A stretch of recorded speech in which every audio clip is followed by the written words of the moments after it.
So if we want to live a contemplative life, we have to have some contemplative practice, or practices, because we don't turn our life into a contemplative experience overnight or just by imagining it.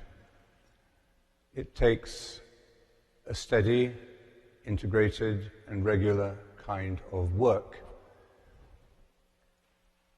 The way meditation is often presented today is simply as a way of relaxation, a kind of offline activity that produces measurable results. And we're approaching it, of course, in a different way, in a more integrated and realistic way, as a way of transformation, personal transformation, not just on the surface, not just on the symptoms of our dis-ease, but at root, a much deeper level of self-discovery, self-knowledge, and transformation that aligns our daily life with our life as a journey to God, our whole life. So that what they call the diachronic and the synchronic come into harmony. The diachronic is what's happening today between now and the next 45 minutes, or the meaning of a word as it is used at this moment in the history of language, whereas synchronic suggests the big picture, the whole of our life, or the history of a word in the language from its first appearance until now, with many layers and meanings. So,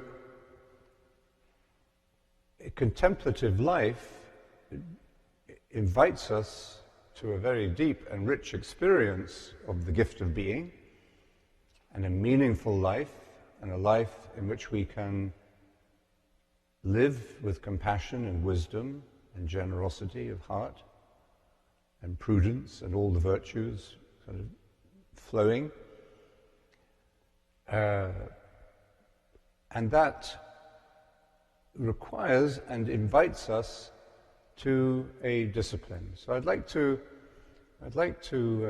reflect somewhat in this session on the practice of entering into the mystery, so I was talking about this morning, and also the discipline, the ongoing discipline that invites us to as well.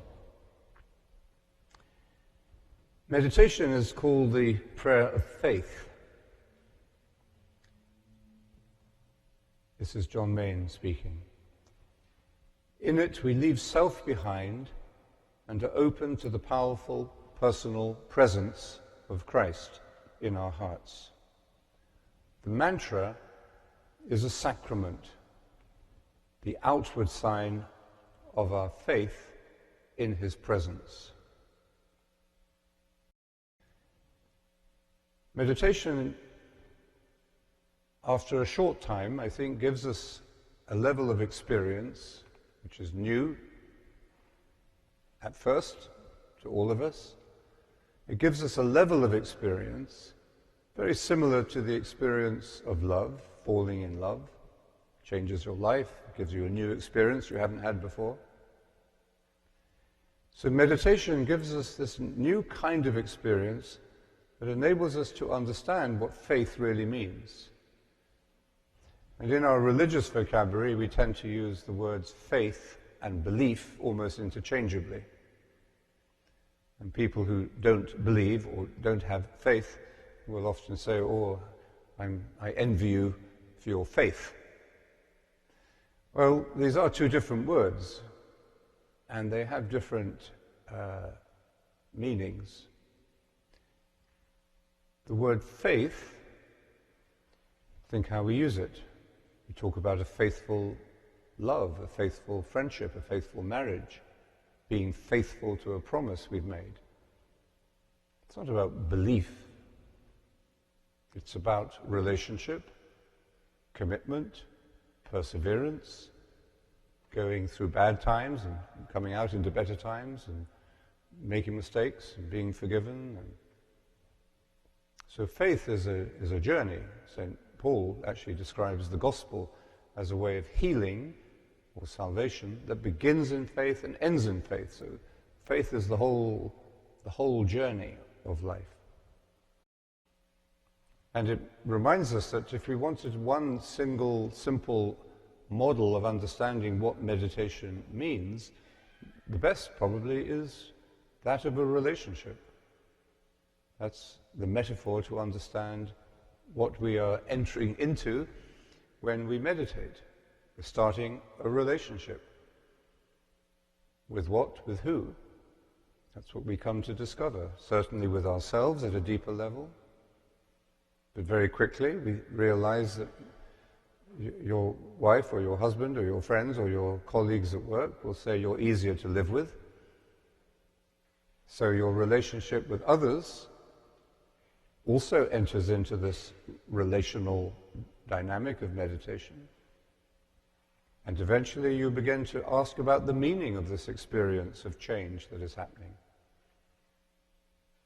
This is assuming that you don't have any language or any belief or any religious context of meaning even before you meditate. But this as an experience, if you sincerely and simply do the practice, will open you to an experience that will then ask you, I wonder what this means. And it's vital then that we who want to give meaning to life and to share this meaning of Christ with the world, that we've got the experience as well as the answer. We have to get the question right. We have to have the experience in order to be able to authentically communicate what we believe and found to be the meaning. Now, belief refers to all sorts of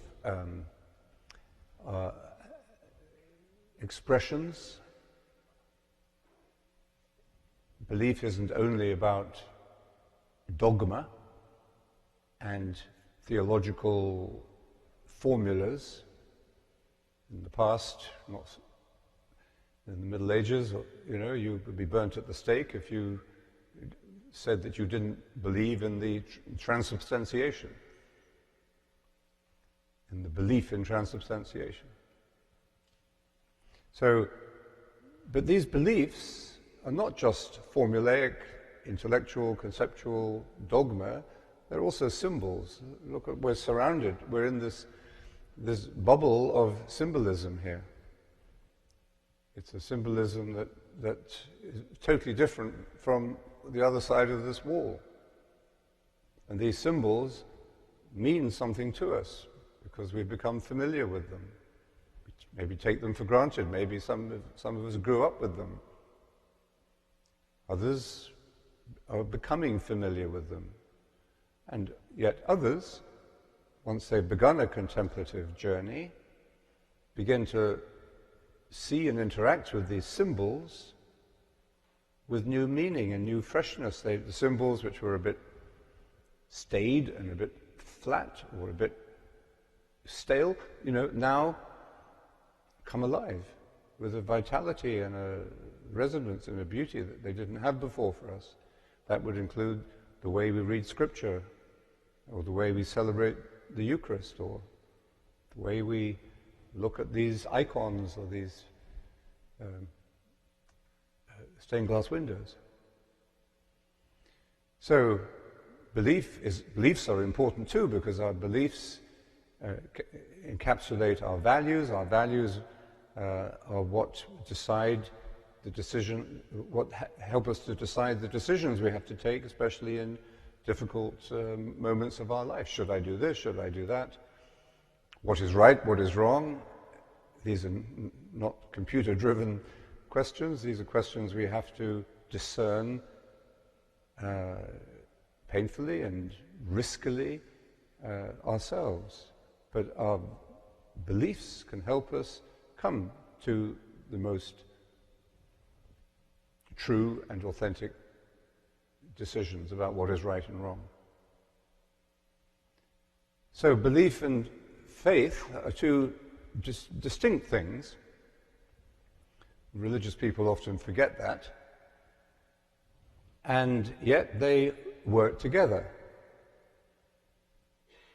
And I think once the experience of contemplation has begun to awaken in someone, there is a natural curiosity and hunger for meaning. And we look, therefore, for symbols and concepts that put that experience into something meaningful and something we can begin to discuss and share with others. And that, again, is the meaning of the church. It's not that anyone, who doesn't share any of our beliefs should walk in that door and then suddenly find, oh, I have all the answers to everything I've ever looked for. Look at all these people, they all have the right answers. They all have the right beliefs. I never have to think again in my life. I don't have to change. I've got it all, It's kind of a consumer fantasy. And a lot of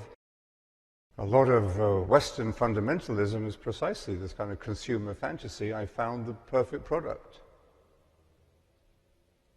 And now I've got the best product on the market, the best brand on the market. It isn't as easy as that. And so, according to Saint Irenaeus, the beginning is faith, the end is love, and the union of the two is what? What did you think he said? What do you think it is? Then I'll tell you what he said. The beginning is faith, the end is love, and the union of the two is hope. Yeah? I'm not going to say no. No, it's not what he said. But I'm not saying it's not right. Order. Work. Oh, good. What's that? Transformation. Relationship. Experience. Salvation. Sorry? Vision. Pilgrimage. Peace. Jesus. That's very good. So as you put all of those answers together, and you press the button, and the blend happens, what comes out? One 3-letter word. No, dog. No, God, yes, exactly. God. So that's what he said. The beginning is faith, which is essentially a relationship involving self-transcendence. The end is love, because when we transcend ourselves in other-centeredness, we find ourselves falling in love, not in a romantic way, but falling in love. And the union of the two is God. And all of God is a very mysterious word, isn't it? And yet the root of the word God seems to have the sense of the meaning of growth. And so everything that you have said could be meaningfully included in that word of God. So,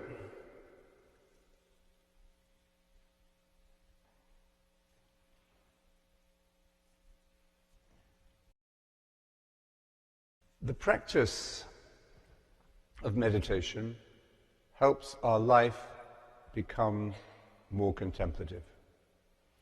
Meditation is a contemplative practice. It's radically simple, not easy, but it is simple. And the fact that it is simple and enjoyable is very obvious when you are meditating with children.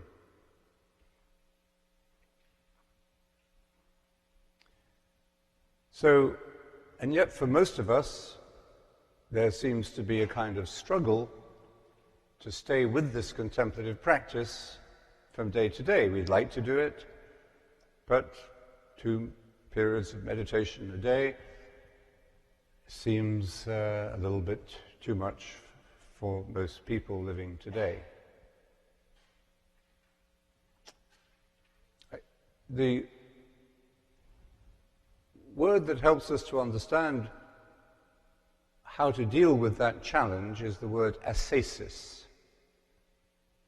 So ascesis, well actually I looked up some time ago, I wanted to get the etymology, the root of meaning of the word ascesis, which is a Greek word, and the first thing that came up on Google was not the meaning of ascesis in the way we're going to look at it, but the name of a company.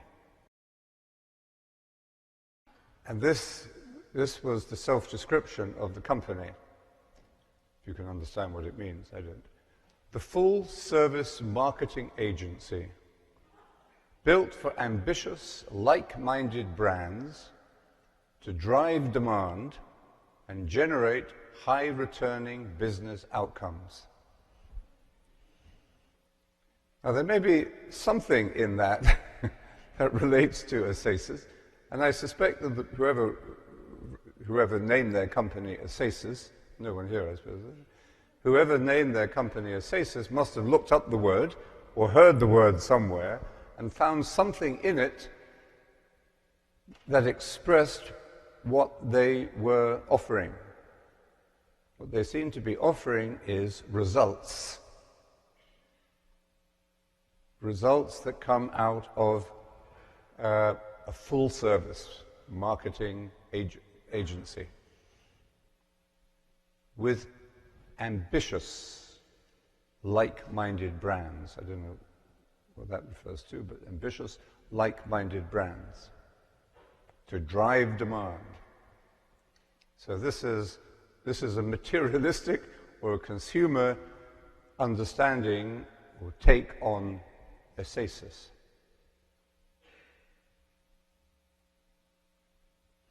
The word ascesis, of course, as it is used in the Christian contemplative tradition, has a slightly more friendly and also more realistic meaning. It means training.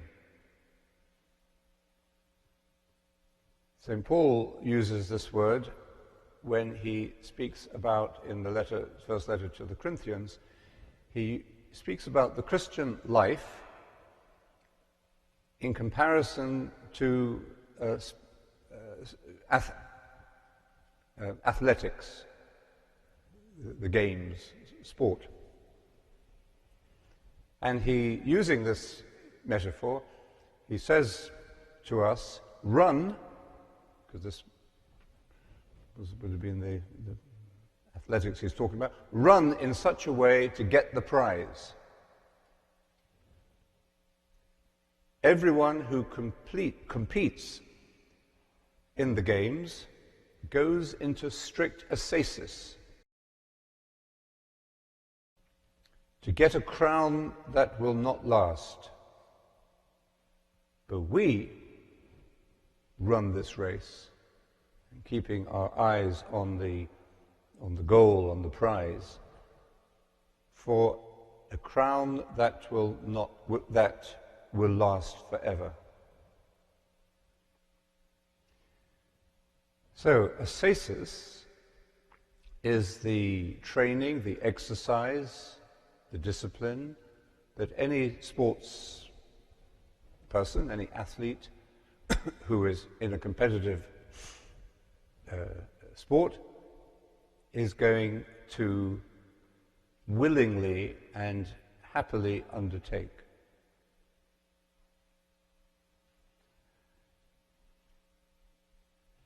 The same would apply if you want to learn a language. You have to commit yourself to a regular, extended period of study and practice. And this will involve not so much competitiveness, although, probably doing tests and see who comes higher and lower in the tables of the class. That adds a little bit of oomph to it. So competition in itself, competitiveness in itself isn't bad, provided it doesn't become fanatical or compulsive, as it does seem to be for this Assasis company, or for our modern consumerism, which is about winning at any cost. Or the same would apply to learning a musical instrument.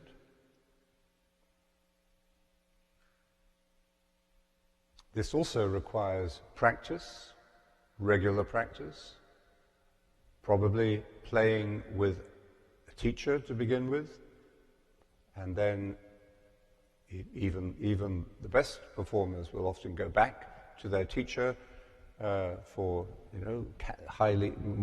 higher calibration of their skill or their voice control or their technique. A successful concert pianist or violinist will still play or practice hours a day and won't moan about it, won't complain about it. This will be simply part of their life. And it's a life that they enjoy. I was reading an interview with Andras Schiff, a Bach pianist, world famous, and his life, he's on tour much of the time, and when he travels, he never gives a concert on the day of travel. He always stays near the place, near the concert hall, and during the day, of course, he will do his several hours of practice. He begins every morning, first thing, playing Bach, and then the free time he has, he doesn't go shopping.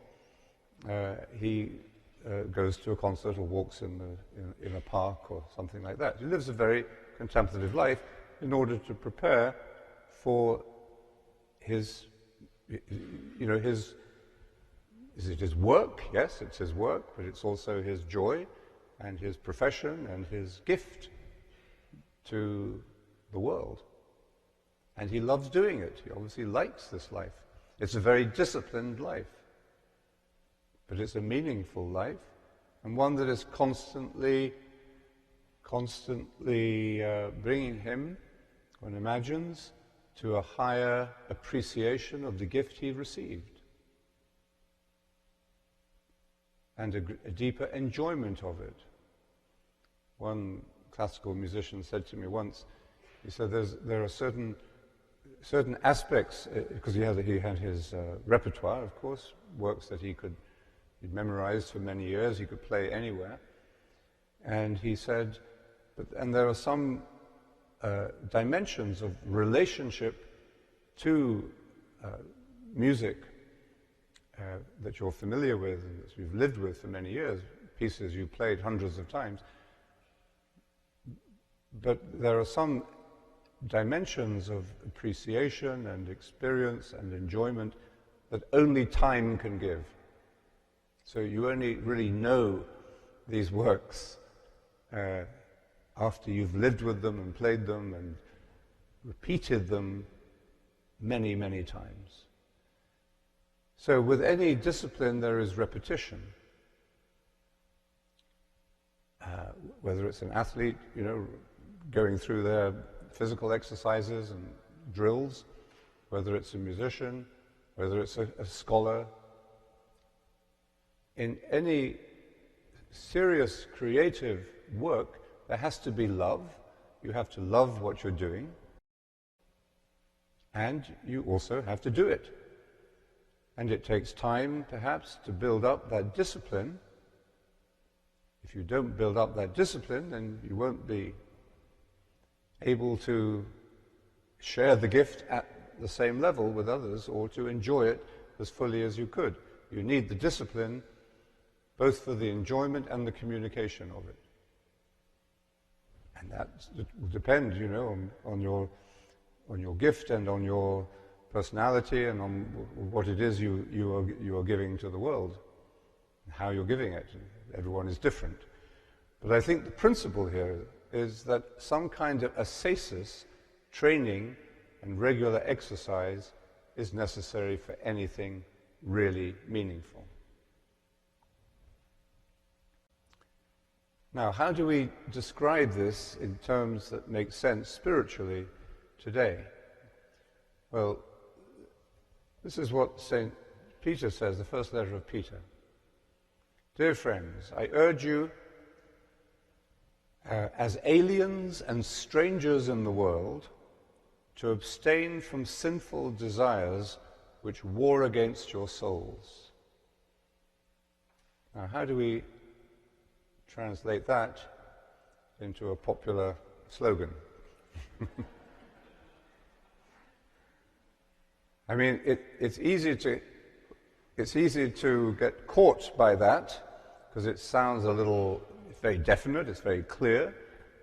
People who are looking for a way to live their lives better may well be looking for simple, immediate, fundamentalist answers. And a translation like that could catch someone's imagination and say, that's what I've got to do. I am a stranger and an alien in this world. The world is corrupt. Look at the news. And I don't want to be part of this world anymore. I'm going to spend much more time in church. And I will abstain from sinful desires. Now, what does that mean?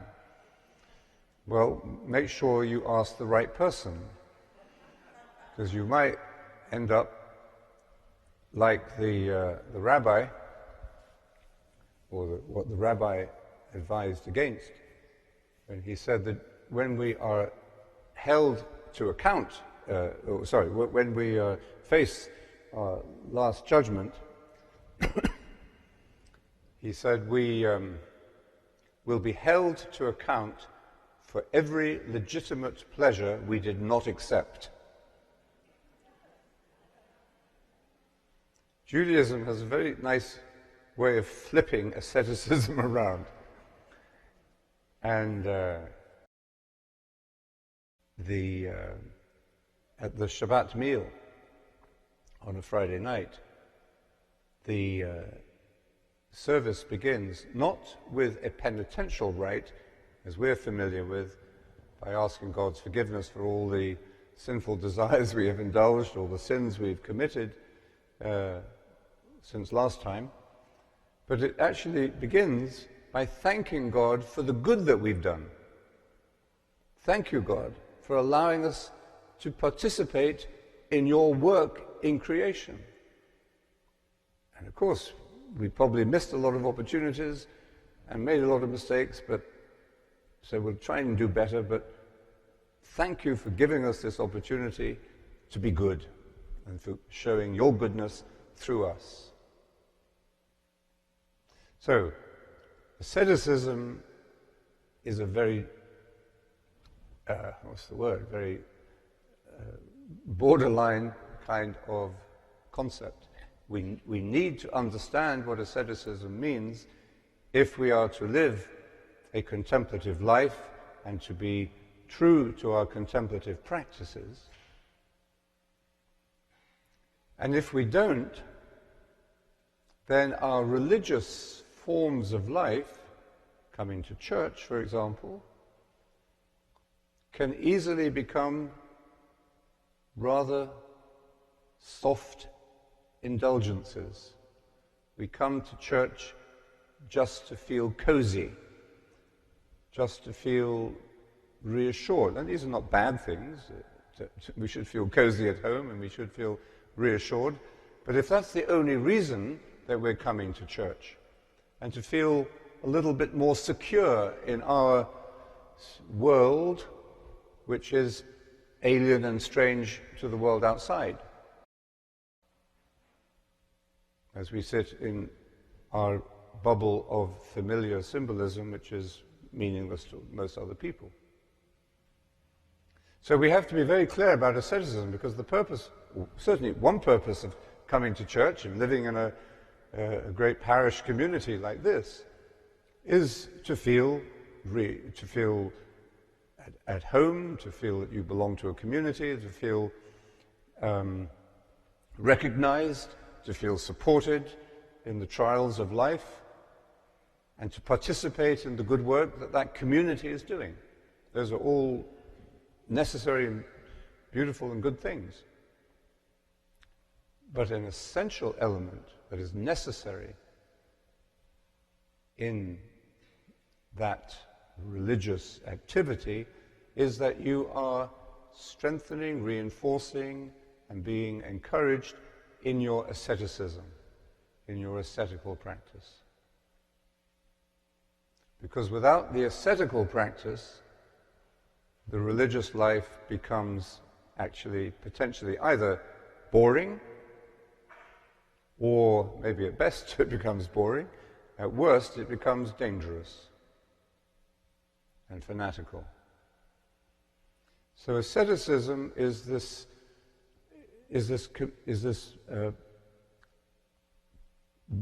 practice, this contemplative practice that we come to love, and we do it because we love it, but because we're human beings and it requires discipline, and it may mean getting up half an hour in the morning to do your meditation. It's something we need help and encouragement to continue. And this is one of the reasons I think that the desert, the Christian tradition, the mothers and fathers of the Egyptian desert in the beginning of Christian monasticism, speaks so directly to modern spiritual hunger today. It has this kind of Zen-like immediacy and practicality and simplicity. We learn about the mind of the desert teachers not through books so much as through sayings that they left behind and through stories that they told each other. And their very reason for being in the desert was to develop their ascesis. And although some of the stories you read makes you think they must have been a bit crazy, but look a little bit deeper and look into their psychological insight, their awareness of the dangers of pride. You could become proud of your ascetical performance, so you just become competitive about your asceticism. You are more ascetical than Brother Arsenius next door. Or you become self-obsessed, delusional, because your solitude becomes a negative solitude that isolates you from other people rather than uniting you to other people. And when you see the wisdom and the humanity of the desert teaching, you realize they weren't fanatics at all. They were unusual. They took this very seriously. And they are a wonderful witness to us.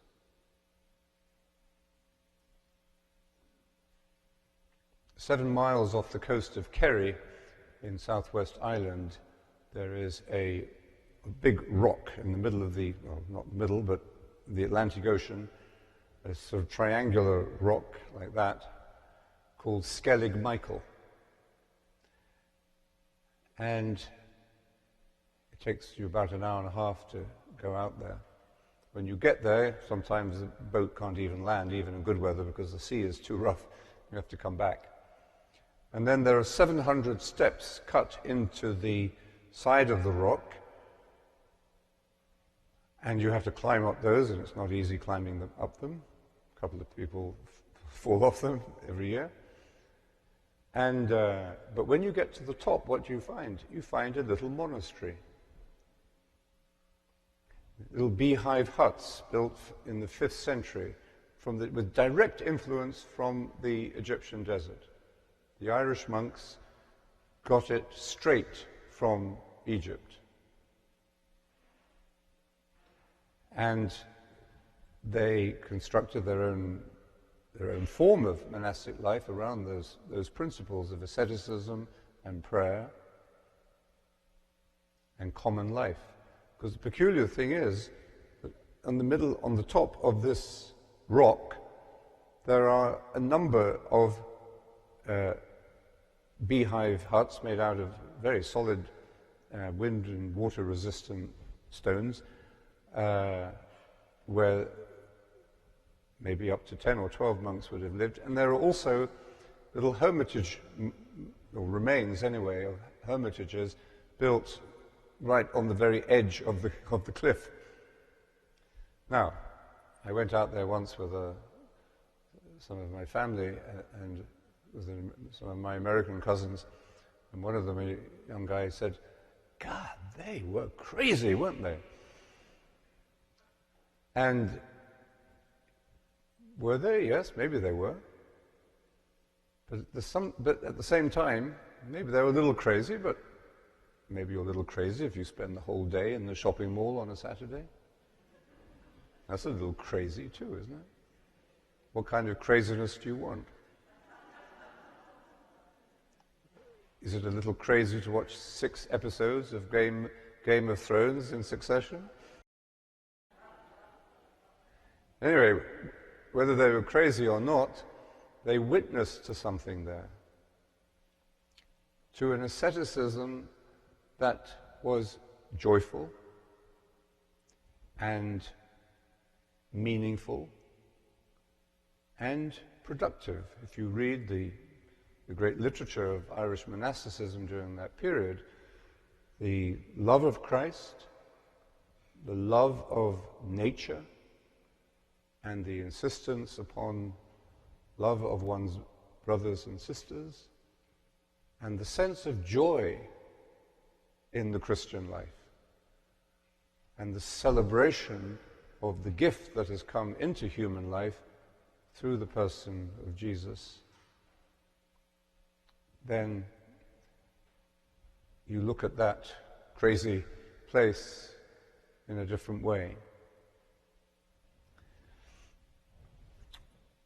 So asceticism then, whether it is the asceticism of watching what you eat, and maybe practicing at times a little self-control, whether you fast or whether you just say no to an extra portion of pecan pie, or watching what you drink so that you observe the limit, you know, that one extra drink that pushes you over the level of clarity and consciousness, or whether it is the need to take physical exercise,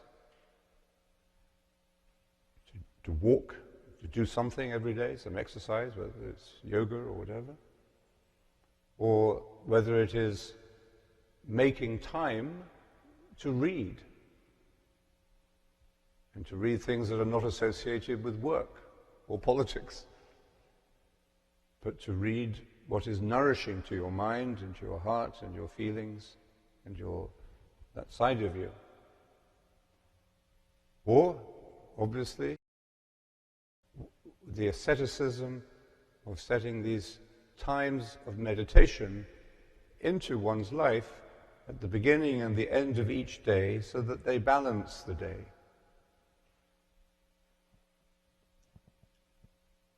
That's asceticism in itself. Those are the outward forms of asceticism, the outward disciplines and structures that have one purpose: not to punish you, not to make life difficult, not to impose pain on yourself. That would be perverse. But to keep you in good condition, to keep you healthy, and to keep you fit for the journey that you are making, the spiritual journey of your life itself. The spiritual journey of your life, remember, involves every aspect of your humanity. dimension of your humanity, physical,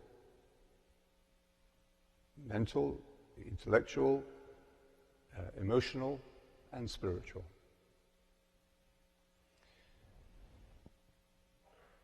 But then there is the interior discipline, the interior ascesis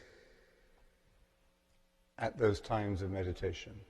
This is why John Main said the essential ascesis of the Christian life is prayer. That's the essential ascesis. And if you actually see that, then maybe you don't need to be so ascetical about some of those other things. Or certainly you will not become excessively ascetical about some of those other external aspects of your life. Food, drink, exercise, and so on. You'll do what is necessary, and you'll have a good sense of what is a balanced and healthy regime. So if you understand that the prayer of the heart itself is an ascesis, and it's the essential ascesis, setting your mind on God's kingdom before everything else, the other things fall into place. Get that straight, get that ascesis straight, and the other aspects will be clarified for you. And the interior ascesis of meditation is the radical and essential one because it is the leaving of self behind, taking the attention off yourself. No one can be a follower of mine unless they leave self behind and leave all their possessions behind. Now, if we listen to those words and interpret them only in external forms, then, everyone's got to go out and live on Skellig Michael. And there's not enough space on Skellig Michael. But if we understand these words in terms of an interior ascesis, poverty of spirit, then it begins to become clear what we have to do, and what we do in the meditation sets the tone and calibrates the whole of our lives in the same orientation. So if we are saying the mantra, we are taking the attention off ourself. Not easy, but simple enough. We take the attention off ourselves because we lay aside our thoughts. Thoughts about my past, my future, my happiness, my this, my that, my anger, my... So by taking the attention off our thoughts, we are effectively leaving self behind. And in doing that, we are, in a sense, automatically becoming his followers. We don't know where it's going to take us, as Dietrich Bonhoeffer said. To respond to the call of Jesus to follow him means we don't know where we're going, but we do know, he said, it will be a way of joy. We need to recover an understanding of the link between asceticism and joy. And in a consumer society which is focused upon consumption and indulgence as a way to heighten pleasure, that is very difficult to communicate or understand. We've all been conditioned to the reverse of that. So learning to meditate, and it's always a learning process, learning to meditate is learning gradually and naturally and without doing harm to ourselves at all, but by just gently getting ourselves and staying in good condition, It is turning our whole life in another direction and giving our whole life a different complexion, a different sense of meaning. And that's what I think we mean by the contemplative revolution.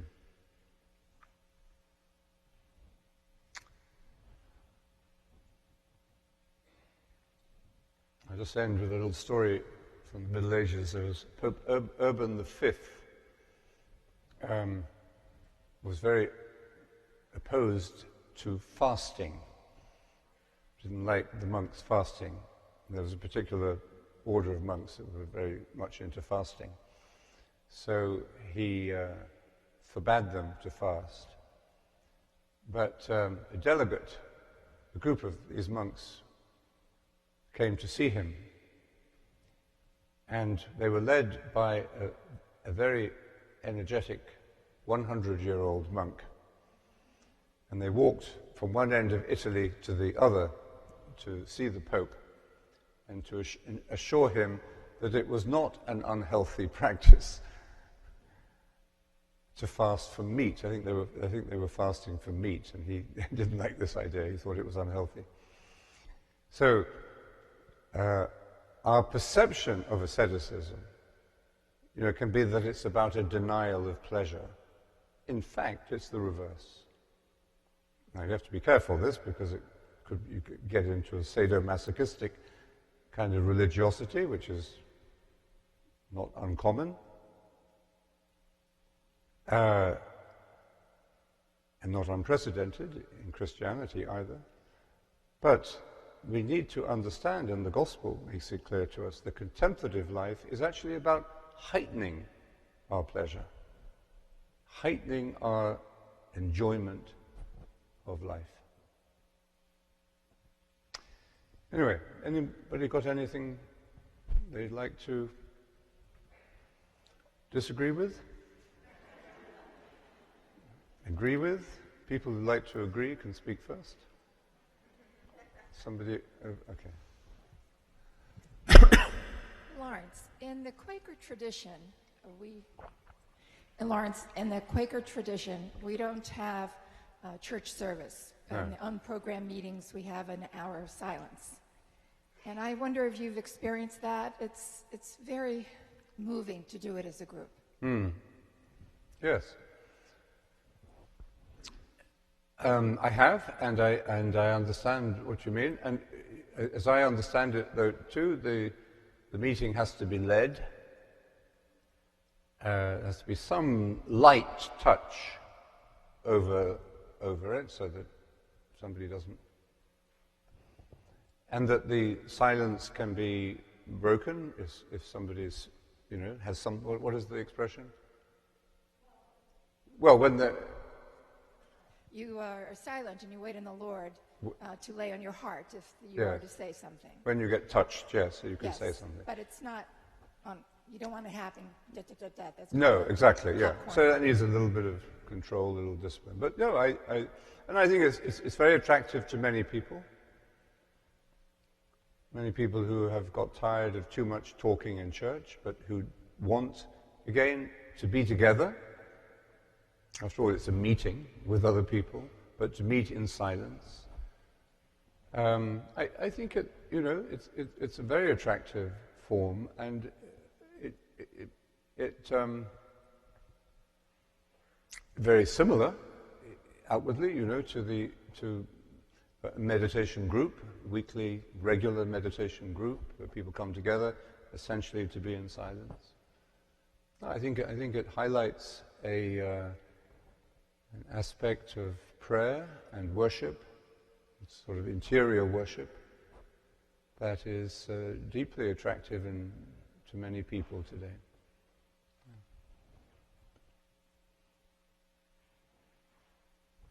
So I have a quick question about the mantra Maranatha. I've been conflicted about using it because of the idea that God is already within and among us. And so the translation of "Come, Lord," for me indicates that he isn't here. that God isn't among us or isn't in me. So I've struggled with that, and I was wondering if you could help me with that conflict in my mind.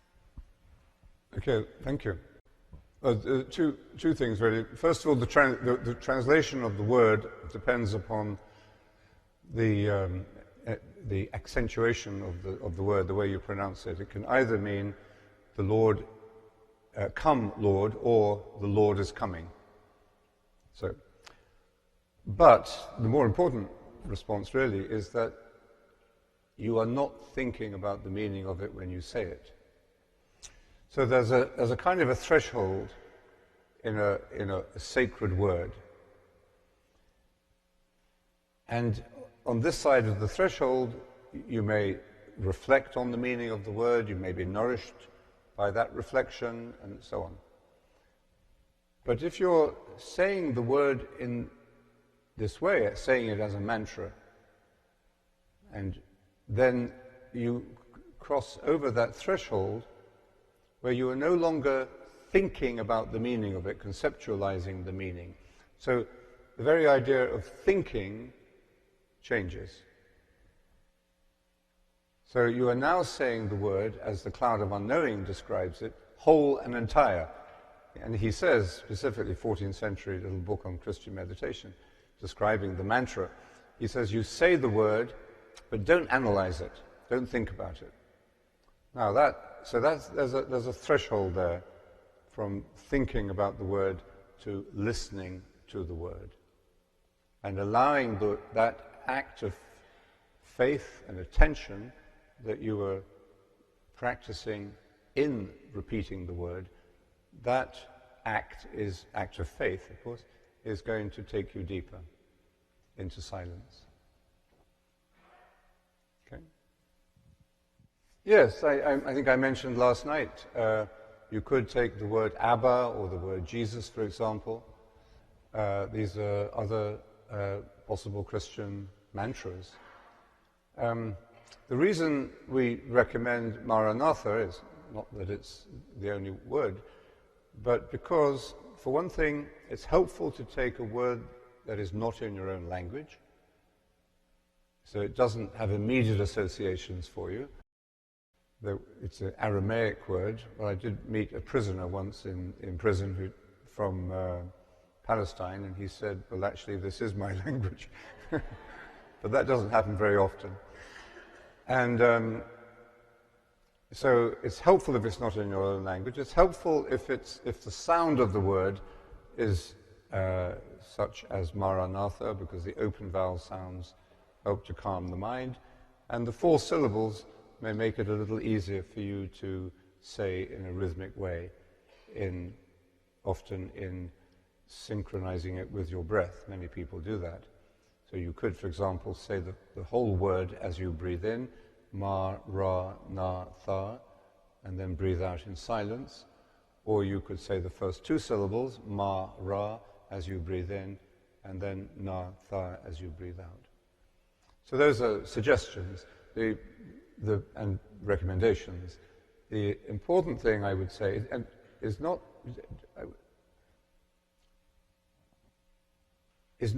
to chop and change your mantra. Stay with one word, stay with the same word. That's a bit of a milestone for some people when they decide to do that, to stay with the same word.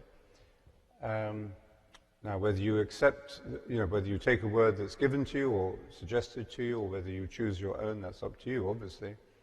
But the basic principles are that you're not thinking about the meaning of it, and that you are staying with the same word. And the fact that it's a sacred word, I think makes sense, but that doesn't mean that you have to be thinking of it and kind of working up your emotions or your imagination as you say it. Well, so the idea of revelation, in a way, is that you don't have to reinvent the wheel. and that we have an access to wisdom that can be passed on from one generation to the next. But it isn't passed on just in books or rituals. It has to be personally transmitted. And I think the contemplative tradition is essentially almost an oral tradition, but it's certainly a personal transmission.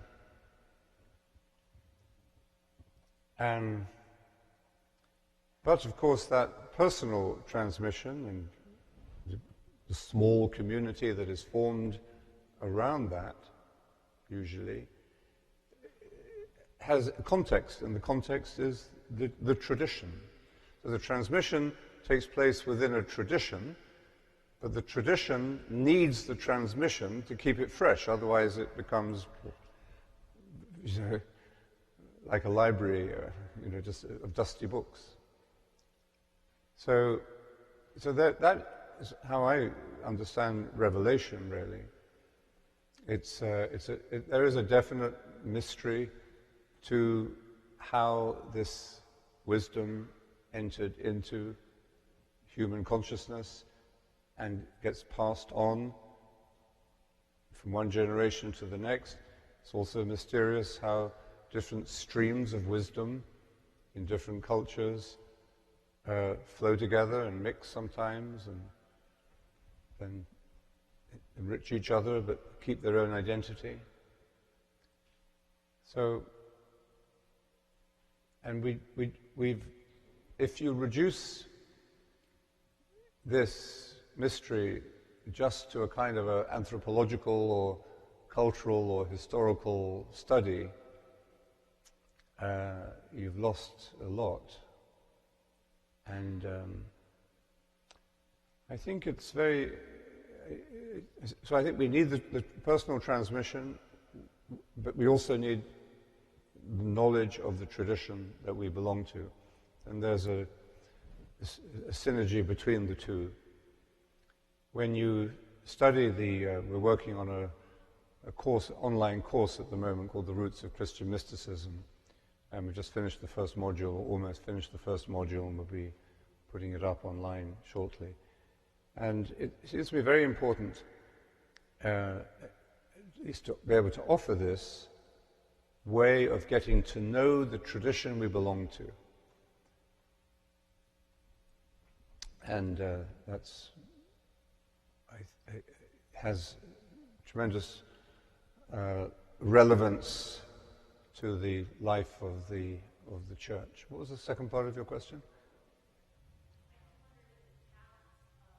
Oh, the parable of the talents. Parable of the talents can be a bit scary because this poor guy who buried his one talent in the ground is thrown out into a place of grinding and gnashing of teeth.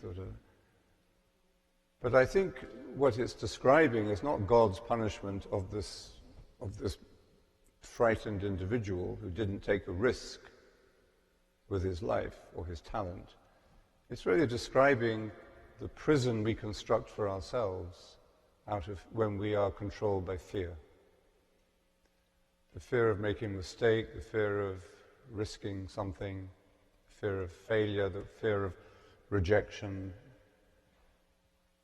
So I think, that fear, when you meet individuals who feel their lives have not reached their potential, you could look back over, a lot of young people feel the same. They feel very frustrated, they feel very sad, they feel very depressed because their lives, in whatever age they may be,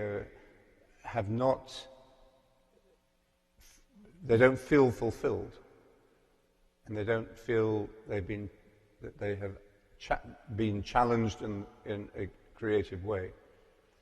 So that's how I see this, and that's very common. It's very common. What the parable shows us also is that this cannot really be quantified, because life is not fair. Gifts and abilities and good looks, are not distributed fairly, or equally, should we say, these two appearances. But, and so we might say, oh, I'm not as bright as this person, or I'm not as good looking as that other person, and look how successful they are, and I'm just a loser. Well, this parable tells us that is not the right way to look at it. What you have to do is to understand that the very gift of your being is the talent you have, however much there may be in that. And essentially, every distribution of talent is equal, whether you've got 5, 3, 2, or 1. And what makes them equal is the way in which you have lived. Whether you have risked or you have given, you've used this talent, this being, as you felt called to do. I met somebody once years ago who had had a near-death experience. He had been drowned. While he was drowning, he saw the light at the end of the tunnel. And although he must have been thrashing around, desperately trying to breathe, interiorly he was just delighted to be going home to this beautiful, welcoming light that was pure love. So he didn't have the slightest fear of anxiety, and he never had a fear of death after that. And then he said he saw his life pass before him. And I said, was it chronological? And he said, well, it was really, he said, I was aware of all the opportunities I had missed. And what I knew of him, he hadn't risked his life. He basically hadn't left home, And so he saw this, but then he said something very interesting. I said, what did you feel about it? And he said, I just saw it. I just noticed, I just was aware of it. And then he said, but it was not the light that was judging me. So the final judgment happens, but we imagine it's going to be some frightening, and actually, it isn't. It's just being bathed in this light of love in a way that brings us to a full self-knowledge and self-awareness as a preparation for whatever happens in the light. So nothing to worry about in the final judgment. But then, of course, he came back, and when he came back, he had a big question on his mind, because he came back with the sense, I have to do something with my life. And that's where he was at that moment when I met him. He was trying to decide what he should do. And as we talked about it, it struck me, actually, it didn't really matter what he did. Whether he did this job or that job, or trained for this or trained for that. Of course, he would have certain talents for certain things, which he would have to follow, but they would be secondary. The essential work he had to do was to find himself. And that's the work each of us has to accept. And no one can find yourself for you except you. And you won't find it unless you leave yourself, you let go of yourself, unless you go out from yourself, So the talent really, I think, is, you can't really quantify it, because the essence of it is simply the gift of being.